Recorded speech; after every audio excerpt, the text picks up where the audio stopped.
Bonjour, est-ce que tu peux te présenter à nos lecteurs? Oui, bien sûr. Donc, je suis Paul Salomon, dessinateur de L'homme qui n'aimait pas les armes à feu.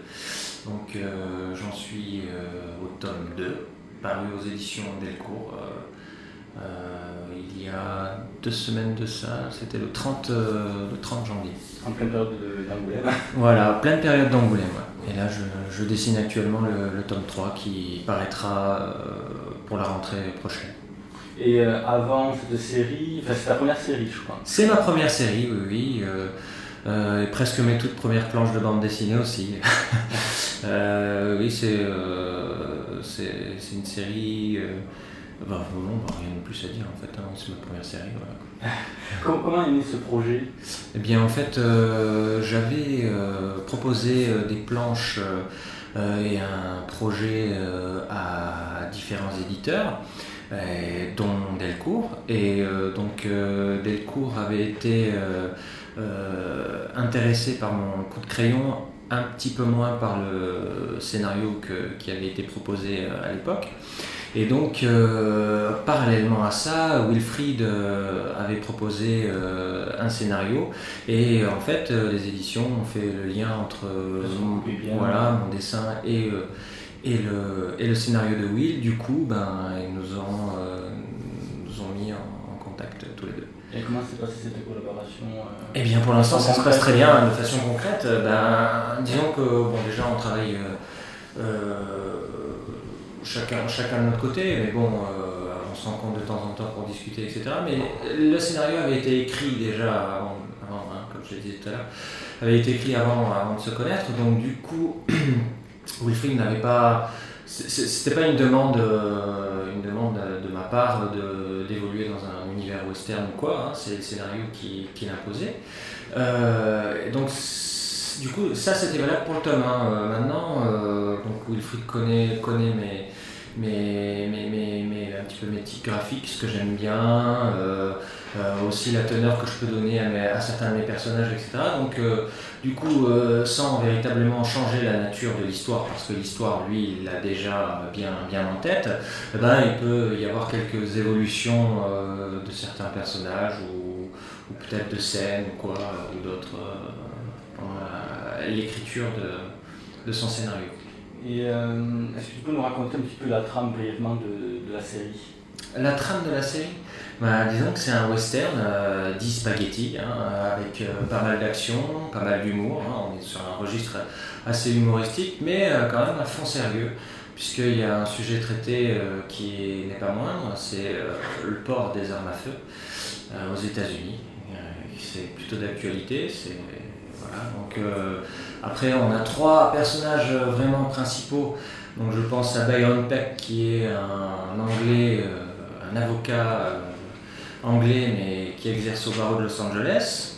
Donc, personnage qui évolue dans le tome 1 dans un milieu qui n'est pas du tout le sien, à savoir l'Arizona, avec plein de Mexicains bourrus qui contrastent complètement avec notre héros, donc Byron Peck.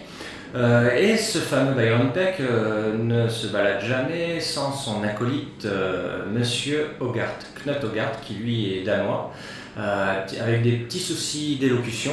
Il lui est arrivé des déboires. Il est arrivé des déboires à cause d'une, vous l'apprendrez, une demoiselle, Margot de Garin. Donc on arrive à notre 3e personnage principal, qui est donc une charmante demoiselle. Enfin, du moins, j'ai essayé de la dessiner charmante.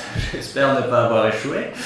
Et disons qu'elle est franco-russe, et elle aussi contraste pas mal avec le milieu dans lequel elle évoluera sur le tome 1 et aussi dans la suite de la série.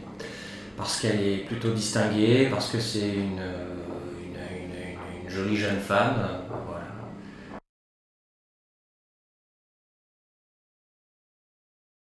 Au niveau du dessin, tu te caractérises par un trait assez précis, souvent dans tes cases un luxe de détails. Pour arriver à tous ces détails, est-ce que tu as dû passer par une phase de documentation? Je pense notamment au cadre des bâtiments. Oui, tout à fait. Oui. Effectivement, en fait, on est dans un registre semi-réaliste, avec des décors à tendance réaliste, même si je m'amuse surtout dans le tome 2, parce que le tome 1 ne me le permettait pas trop, dans le sens où on était dans vraiment... ça se passait pas mal en extérieur, donc dans les Rocheuses, et puis bon, après il y a l'Hacienda, donc j'ai pas pu vraiment...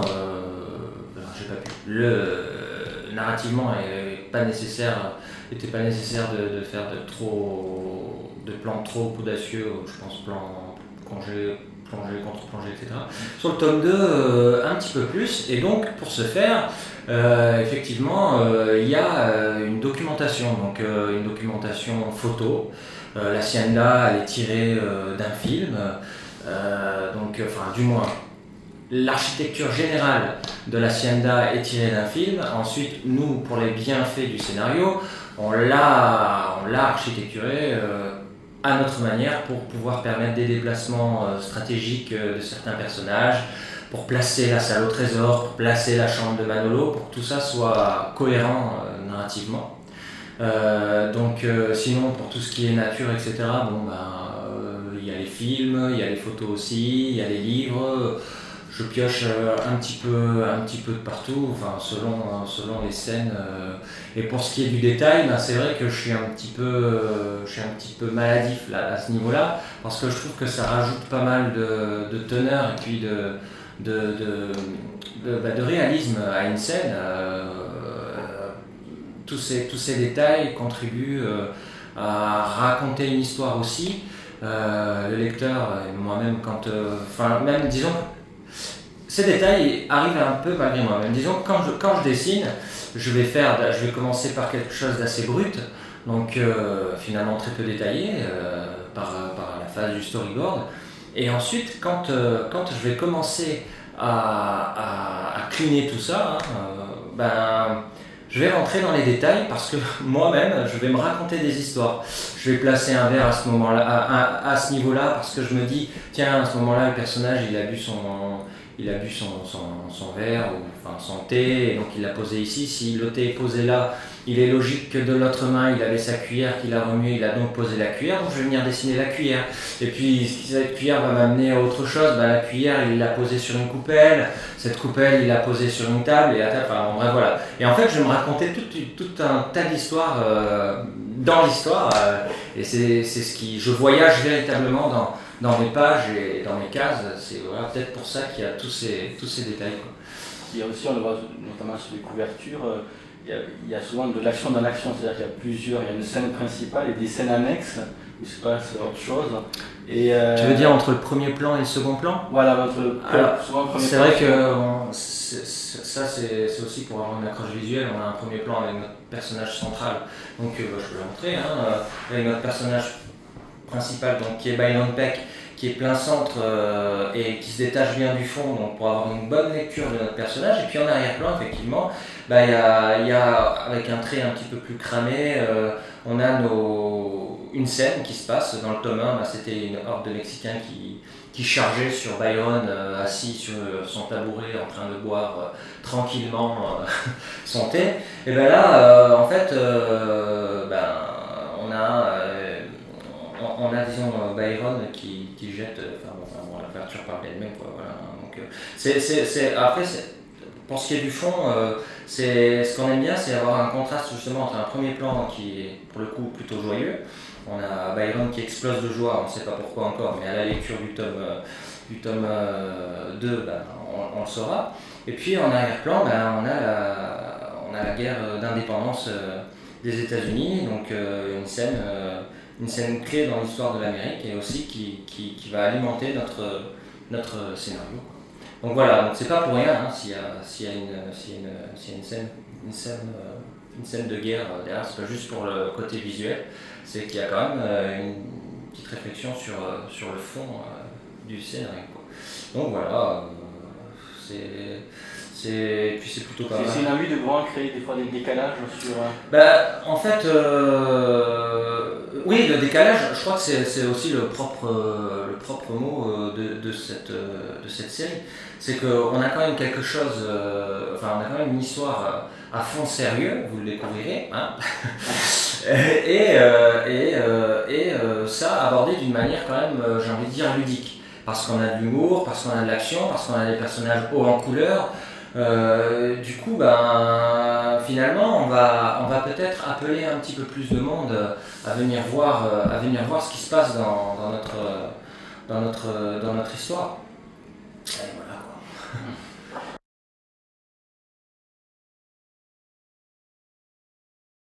Technique de travail, ben, en fait, je fais toutes mes études, etc.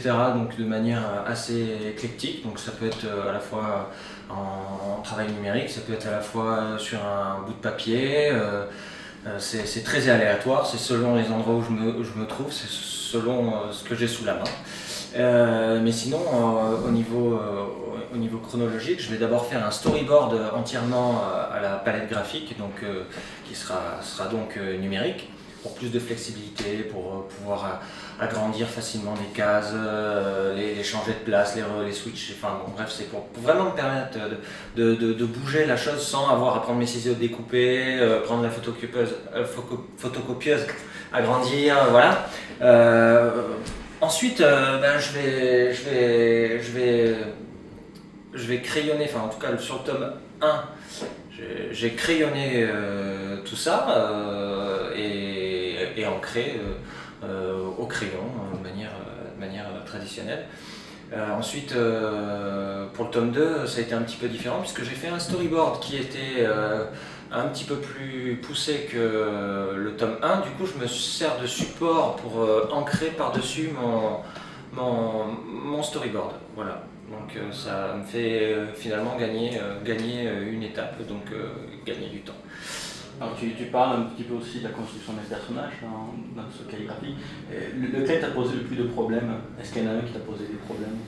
Ben non, en fait, pas trop, parce que déjà le travail que Will m'a fourni était suffisamment explicite et les mots parlaient d'eux-mêmes. Donc du coup, une image, assez simplement, une image m'est venue.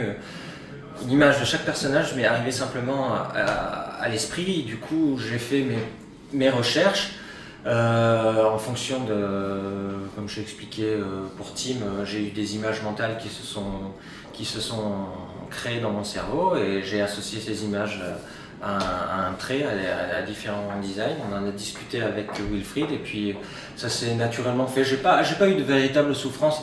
Le personnage qui était peut-être le plus difficile à faire, mais sans non plus trop de souffrance, c'est Margot.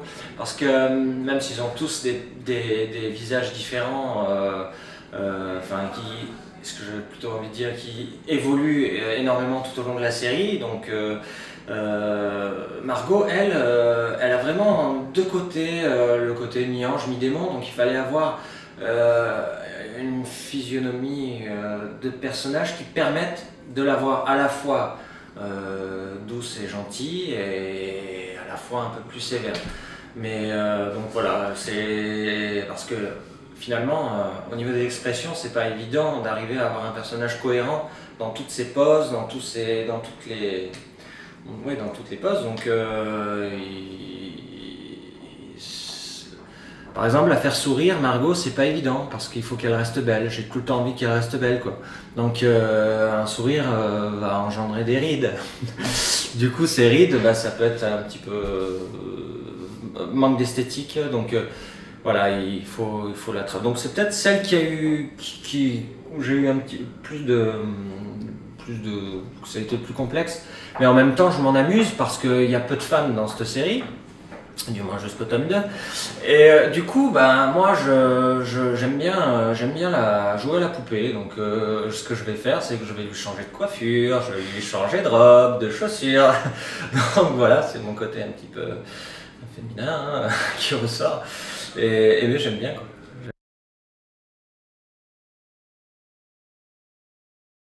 Est-ce que tu penses que la force de cette série vient aussi du fait que les 3 et même 4 personnages pivots ont tous des buts différents c'est assez rare quand même. Chacun poursuit un but différent.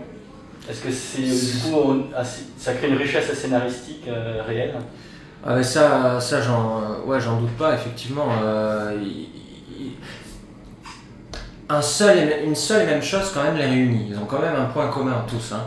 Donc après, c'est vrai qu'ils veulent en faire un usage différent chacun. Et puis dans cette... là je vais être très flou, je vais être très vague parce que je veux pas trop en dire. Mais disons que oui, ce qui est intéressant, c'est du coup, il va y avoir une relation particulière les uns par rapport aux autres.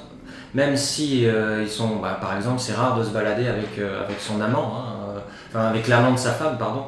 C'est rare de se balader avec l'amant de sa femme et d'être copain, quoi. Hein. Donc voilà, il y a des choses comme ça que j'ai trouvé moi, hein, quand j'ai lu le scénario, j'ai trouvé ça justement super intéressant, c'est ce qui m'a plu. C'est la diversité du caractère de chacun des personnages, et puis leur but étant effectivement différent, ça va provoquer au fur et à mesure de l'histoire des modifications sur leur psychologie et tout. On trouve un Byron sur un tome 2 complètement différent du tome 1. Ça a été super intéressant à faire, quoi, parce que du coup je m'ennuie pas, moi. Je dessine, je redécouvre mes personnages et ça rajoute encore une couche encore plus épaisse sur leur psychologie, quoi. Et justement, ça se voit aussi pas mal, c'est qu'on a vraiment l'impression que tu prends beaucoup de plaisir à travailler sur ce projet. Est-ce qu'on peut dire qu'il est devenu assez personnel, justement? Je pense qu'on s'approprie tous, hein, les projets. Quand j'ai reçu le scénario, c'est vrai que je connaissais pas, je connaissais le travail de Will, mais je savais pas trop vers quoi je voulais aller. Et puis, en fait, c'est simple. Moi, ce qui m'a plu, c'est le fond, quoi, hein, et c'est la manière dont c'est écrit, et donc j'y prends du plaisir. J'y prends du plaisir et je m'approprie l'univers parce que je dessine 8-10 heures, voire plus, dessus tous les jours. Donc du coup, si les personnages que je crée, si l'univers que je crée, l'univers visuel ne me plaît pas, je vais me faire chier toute la journée. Alors tant qu'à faire, essayer de créer quelque chose dans lequel on s'amuse, quoi. Donc c'est vrai que même si Wilfried m'a donné quelques directives sur le caractère des personnages. Après, moi, j'ai rajouté un peu de mes idées à eux, quoi. Ce qui forcément provoque une évolution au niveau du fond, au niveau de l'histoire aussi, quoi. Et je crois que la série est prévue pour l'instant, il y a 4 volumes. Est-ce qu'il sera dur de s'en détacher, justement, parce que, il y a des chances, oui. En fait, là, je suis en train de dessiner le 3, et je commence à me dire, je dessine le 3, ça veut dire que l'année prochaine, j'aurai terminé le 4. Ça veut dire que je verrai plus Byron, je verrai plus Margot. Mon Dieu, je verrai plus Margot. Donc, j'ai des envies, j'ai peut-être envie de continuer dessus. Enfin, après, l'histoire se terminera en 4, c'est sûr. De toute manière, elle a été écrite dans cette optique-là. Donc, après la suite, on verra, quoi. Il y a des portes ouvertes. Il y aura, ouais, peut-être. On verra. Ouais, c'est des chances. Ok, mais je te remercie. Mais c'est moi qui te remercie.